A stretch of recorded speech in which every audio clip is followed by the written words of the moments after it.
ਐਵੇਂ शेर लाई होंदी। वो सब तो वड्डा हराम खोर है। शेरनियां दी मारी खांदा है, मारदियां शेरनियां ने, खांदा शेर है, तो फिर शेर कहदा शेर तू मार, पहले उन्होंने खवा फिर खा, पता लगे कि जनाब शेर है। हुजूर हमें किसी जानवर की सिफ्त नहीं चाहिए, हम जानवरों जैसे नहीं बनना चाहते। अल्लाह ने अशरफुल मखलूकात बनाया है, हम अल्हम्दुलिल्लाह इसमें खुश हैं, करोड़ हाँ मरतबा शुक्र है।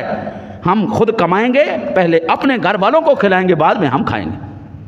इसको कहते हैं मर्दानगी, इसको कहते हैं मर्दानगी।